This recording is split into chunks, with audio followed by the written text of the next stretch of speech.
আমরা যে সামাজিক বন্টনটা করি এটা অবশ্যই প্রশংসনীয় এবং খুব ভালো কাজ, কিন্তু এই সামাজিক বন্টনের মধ্যে সামান্য একটু আমাদের নিজেদের ভুলের কারণে আমাদের কুরবানি অনেক সময় নষ্ট হয়ে যায়। সেটা হলো,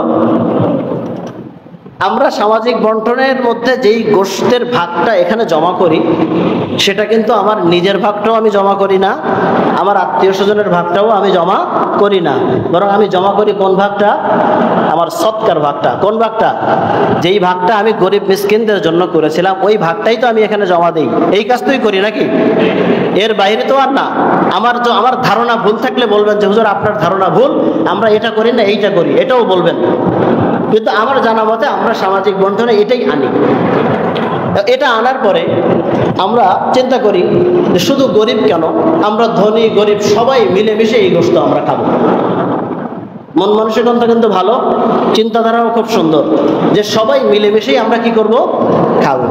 কিন্তু প্যাঁচ লাগছে, আমি এনেছিলাম সৎকার গোশত। কিসের গোশত? সৎকার গোশত। আচ্ছা, সদকা কোন ব্যক্তির জন্য খাওয়া বৈধ আর কোন ব্যক্তির জন্য খাওয়া বৈধ নয়? যে ব্যক্তির উপরে কুরবানি ওয়াজিব ওই ব্যক্তির জন্য সদকা খাওয়া হারাম। যে ব্যক্তির উপরে কুরবানি ওয়াজিব হয় নাই ওই ব্যক্তির জন্যই সদকার গোশত খাওয়া বৈধ। আমি যে এখানে বন্টন করতেছি, বন্টন করে সামাজিকভাবে সবার মধ্যে সমান হারে আমি বন্টন করে দিচ্ছি। এর মধ্যে যার উপর কুরবানি ওয়াজিব হয়েছিল, যে ব্যক্তি কুরবানি করেছে তার বাড়িতেও এই গোশত যাচ্ছে, যে করে নাই তার বাড়িতেও যাচ্ছে। তো যার বাড়ি যে কুরবানি করেছে তার বাড়িতে যাচ্ছে, এটা তো তার জন্য হারাম হয়ে গেছে, কারণ এটা তো সদকার গোশত। কিসের গোশত ভাই এটা? আমার কথা বোঝার চেষ্টা করবেন, কাছের কোনো কথা না। আমি অনেকদিন ধরেই বোঝানোর চেষ্টা করতেছি এবং আপনারা বোঝার আগ পর্যন্ত বোঝানোর চেষ্টা করবো ইনশাআল্লাহ। শরীয়তের এই বিধান আমরা না বোঝার আগ পর্যন্ত আমি বোঝাতেই থাকবো ইনশাআল্লাহ। তো মনে রাখবো, যার বাড়িতে, প্রত্যেকের বাড়িতেই যাচ্ছে, কেউ কুরবানি করেছে কেউ কুরবানি করে নাই। যারা কুরবানি করেছে তাদের উপরে কুরবানি ওয়াজিব হয়েছিল, তারা কুরবানি করেছে, তো সৎকার গোশত যখন সে নিচ্ছে তখন তার জন্য সেটা হারাম হয়ে যাচ্ছে। 1 কেজি বা 1.5 কেজি গোশত খাওয়ার কারণে পুরোটাই বাতিল হয়ে যাচ্ছে, হারাম গোশত হয়ে যাচ্ছে। এজন্য আমরা চেষ্টা করব না নেওয়ার। আরেকটা মাসালা এখানে পেঁয়াজ, যারা আমরা কুরবানি করেছি তারাই তো আমরা এখানে গোশত এনেছি সৎকার নিয়তে, তাই না? সৎকার নিয়তে এনেছি না? এখন আনার পরে আমি এখানে গোশত আনলাম গরিবদের জন্য, আবার আমি ফিরিয়ে নিয়ে গেলাম না? এই ক্ষেত্রে কেমন জানি, আপনি জাকাতের শাড়ি কিনে আবার নিজেই পরা শুরু করলেন, আপনি জাকাতের লুঙ্গি কিনে এটা নিজেই ব্যবহার শুরু করলেন। এটা আমাদের আত্মমর্যাদায় বাঁধবে না? এবং এটা নিন্দনীয় কাজ কিনা? আমার কথা বোঝেন, এটা নিন্দনীয় কাজ কিনা? আপনার উপরে জাকাত এসেছে 5,000 টাকা, আপনি 5,000 টাকার মার্কেট করে নিজেই পড়া শুরু করছেন, তাহলে কি জাকাত আদায় হবে? আপনার উপরে সদকা, আপনি সদকা করে দিয়েছেন, সেটা আবার নিজেই ফেরত নিয়েছেন, এটাও তো আমাদের আত্মমর্যাদায় বাঁধার কথা ছিল, কিন্তু না বোঝার কারণে বাধা নাই। আমরা এতদিন বুঝি নাই, আমরা মনে করছি আমরা আনন্দ চিত্তে সবাই মিলে খাবো, এখানে গরিব আর ধনী কি, আমরা সবাই ভাগ করে খাবো। কিন্তু আপনাকে মনে রাখতে হবে আপনি কোন অংশটা এখানে এনেছেন। সৎকার যেই অংশটা ভাগ করে রেখেছিলেন, নিয়ত করেছিলেন এটা সৎকার অংশ সমাজে দেব, এটাই তো নিয়ে যাচ্ছেন। তা সৎকার গোশত আপনি দিলেন আবার নিয়েও গেলেন, এটা কেমন জানি একটা নিকৃষ্ট উদাহরণ আল্লাহ রাসূল সাল্লাল্লাহু আলাইহি ওয়াসাল্লাম দিয়েছেন। যেই উদাহরণটা দেওয়ার আগে রাসূল একথাই বলেছেন। বুখারী শরীফের 2622 নম্বর হাদিসে, আমি বেছে বেছে, অনেকগুলো হাদিস আছে, কতগুলো হাদিস আছে আমি বলবো, আমি বেছে বেছে এই হাদিসটা নির্বাচন করেছি। এই জন্য অনেকে আমার এই দৃষ্টান্ত পেশ করার পরে, অর্থাৎ হাদিস বলার পরে অনেকে মনে করেছে হুজুর এটা হুজুরের ব্যক্তিগত কথা, আর হুজুরের ব্যক্তিগত কথা হুজুর এত নিকৃষ্ট কথা কেন বললো, এরকম প্রশ্ন উঠেছে, তাই না? তার মানে আল্লাহ রাসূল আগে থেকেই জানেন যে এরকম কিছু লোক আছে এই কথাগুলো বলবে। তো এই হাদিসের মধ্যে আল্লাহ রাসূল বলেন লাইসা লানা মাসালুস সু, দৃষ্টান্ত অর্থাৎ বাজে দৃষ্টান্ত পেশ করা এটা আমাদের জন্য শোভনীয় নয়।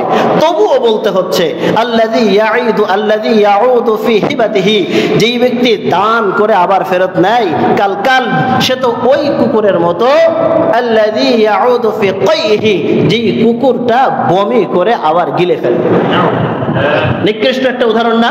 খারাপ লাগতেছে না শুনে? আল্লাহ রাসূল আগেই বলে নিয়েছেন, লাইসা লানা মাসালুসু, এই খারাপ দৃষ্টান্ত পেশ করা আমাদের জন্য শোভনীয় নয়।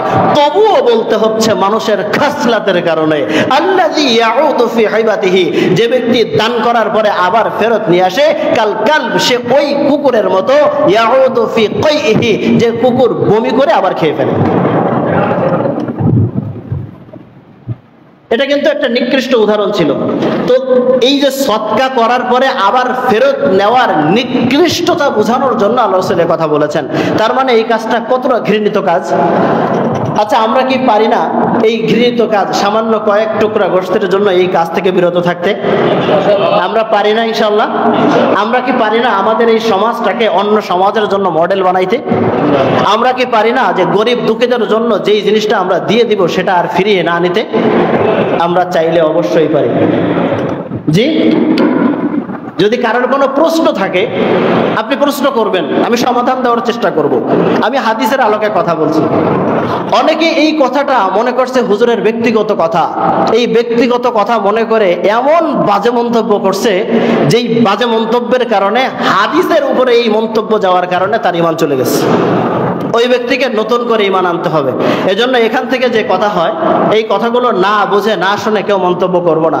আমি যে হাদিসটা বললাম, এই হাদিসটা বুখারী শরীফের 1490 নাম্বার আছে, 2589 নাম্বার, 2621, 2622, 2623, 3003, 6975 নাম্বার হাদিস। এই কয়টা হাদিসের ভিতরে বুখারী শরীফে এই একই কথা পাইবেন। মুসলিম শরীফে 4055, 4057, 4062, 4065, 4068 এবং 4066 নাম্বার হাদিসে একই কথা পাইবেন। আছে নাসাইতে, ইবনে মাজায়, আবু দাউদে। আমি সবগুলো উল্লেখ করতেছি না, গুরুত্বপূর্ণ দুইটা কিতাব বুখারী আর মুসলিমে উল্লেখ করলাম। অর্থাৎ দুইটার মধ্যে আমি 13টা কিতাবের উদ্ধৃতি দিলাম, 13টা দলিল দিলাম, 13টা হাদিসের। পুরাটা পড়া সম্ভব হচ্ছে না, আমার সময় নেই। আমি পুরা সব হাদিসগুলো বলতে পারবো, আমি বলতে পারতেছি না, সময় কম। তো এই হাদিসের, এই জন্য এই কথাগুলো শুনে আমরা যে বাজে মন্তব্য করে ফেলি যে হুজুর এত খারাপ দৃষ্টান্ত দিল, এই কথাটা আমার না, কার? রাসূল সাল্লাল্লাহু আলাইহি ওয়াসাল্লামের। অর্থাৎ সদকা করে ফিরিয়ে নেওয়া এত ঘৃণিত কাজ, যেটা আমরা আমাদের জন্য অবশ্যই অবশ্যই বর্জনীয়। তো সামান্য এই অল্প কিছুর জন্য আমরা কিন্তু এই কাজটা করে ফেলি। এজন্য আমরা পারবো না আমাদের সমাজ থেকে এটা ফিরিয়ে নিতে। সবাই যদি না পারে, সবাই যদি না মানে, এই প্রস্তাব আমি রাখতেছি 3 বছর ধরে, এটা দিলে 3 বছর হবে। এই 3 বছরে কিছু লোক তৈরি হয়ে গেছে আলহামদুলিল্লাহ, যারা নেয় না, কিন্তু সমাজের সবাই হয় নাই। একবারে তো আর হবে না, আস্তে আস্তে হবে। কিন্তু শরীয়ত কায়েম হবেই হবে ইনশাআল্লাহ। একদিন না একদিন শরীয়ত কায়েম হবে। আরে আমারটা আমি নিব না, উনি ওনারটা নিবে না, উনি ওনারটা নিবে না, শরীয়ত কায়েম হয়ে যাবে। এইটা নেওয়ার পিছনে যারা যুদ্ধ করে, যুক্তি তর্ক পেশ করে, জায়গায় জায়গায় সমাজ করে, জায়গায় জায়গায় সমালোচনা করে, জায়গায় জায়গায় মিটিং করে, বুঝতে হবে এরা গোস্ত খাওয়ার নিয়তেই কি করেছিল? কুরবানি করেছিল। তা না হলে সামান্য এত বড় এক গরু কুরবানি দিল, 2 কেজি গোস্ত ছাড়তে পারতেছে না। তার মানে নিয়ত কোনটা? নিয়ত কোনটা? মনে রাখবেন, ইন্নামা ইয়াতাকাব্বালুল্লাহু মিনাল মুত্তাকিন। তাকওয়া ছাড়া আল্লাহর কাছে কোনো দাম নাই। তুমি হাতি না ঘোড়া, 1 কোটি না 2 কোটি, 5 কোটি না 7 কোটি দিয়ে কুরবানি দাও, কোনো মূল্য নাই। যদি ইখলাসের সাথে 2000 টাকা দিয়ে একটা ছাগল দেয়, ওটাই কাজে লাগবে। এত বড়, এজন্য আমাদের এত বড় এক কুরবানি, এতটা অর্থ সম্পদ আমরা ব্যয় করতেছি, শুধু সামান্য এই ভুলের কারণে আমাদের কুরবানি নষ্ট হয়ে যাচ্ছে। আমরা এই ভুল আর করবো না ইনশাআল্লাহ। আমরা চাই আমাদের এই সমাজ থেকে এই আমল চালু শুরু হবে ইনশাআল্লাহ। হবে না ইনশাআল্লাহ? হবে তো ইনশাআল্লাহ। আল্লাহ পাক রব্বুল আলামিন আমাদের প্রত্যেককে বুঝার মতো তৌফিক দান করেন এবং বুঝে এই কথার উপরে আমল করার তৌফিক দান করেন। আমিন। ওয়া আখিরু দাওয়ানা আলহামদুলিল্লাহি রাব্বিল আলামিন।